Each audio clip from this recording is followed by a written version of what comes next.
Assalamualaikum warahmatullahi wabarakatuh. Nama saya Cici Rizwelinda dari kelas SIM 1803. Saya ingin mempresentasikan tentang memori. Memori merupakan istilah generik yang merujuk pada media penyimpanan data sementara pada komputer. Setiap program dan data yang sedang diproses oleh prosesor akan disimpan di dalam memori fisik. Data yang disimpan dalam memori fisik bersifat sementara. Karena data yang disimpan di dalamnya akan tersimpan dalam komputer tersebut masih dialiri daya, atau dengan kata lain komputer itu masih hidup.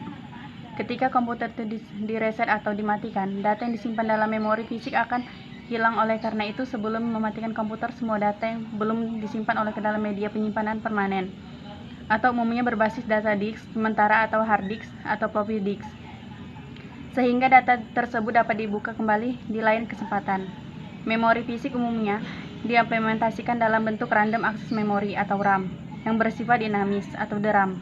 Mengapa disebut random access adalah karena akses terhadap lokasi-lokasi di dalamnya dapat dilakukan secara acak atau random, bukan secara berurutan sekuensial.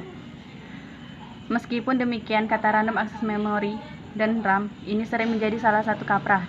Sebagai contoh, memori yang hanya dapat dibaca atau ROM juga dapat diakses secara random.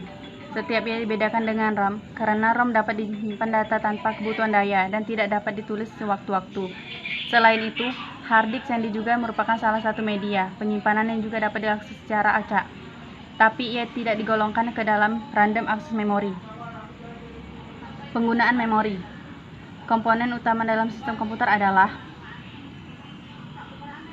komputer hanya berfungsi sebagai proses sinyal digital saja. Contoh kalkulator, media player, kemampuan memori itu menyimpan data. Instruksi dan informasilah yang membuat komputer dapat disebut sebagai komputer multifungsi. Komputer merupakan piranti digital, maka informasi disajikan dengan sistem bilangan biner atau binary. Teks, angka, gambar, suara, dan video konvensional menjadi sebuah bilangan biner. Digit atau disebut bit, sekumpulan bilangan biner dikenal dengan istilah byte. Dinama 1 byte sama dengan 8 bit. 1 bit sama dengan 1 karakter. 1 kilobyte sama dengan 1024 byte. Semakin besar ukurannya memori, maka semakin banyak pula informasi yang dapat disimpan di dalam komputer atau media penyimpanan. Jenis-jenis memori. Beberapa jenis memori yang banyak digunakan adalah sebagai berikut. Register Processor, RAM atau Random Access Memory. Kedua, perangkat penyimpanan berbasis disk magnetis. Keempat, selanjutnya perangkat penyimpanan berbasis disk atau optik. Memori hanya dapat dibaca oleh ROM. Yang terakhir, CD dan DVD. Pembagian memori. Dalam membicarakan mengenai struktur komputer sebagai arsitektur, misalnya kapasitas dan kecepatan memori dibedakan dengan menggunakan hierarki memori. Hierarki ini disusun dari jenis memori yang paling cepat hingga yang paling lambat.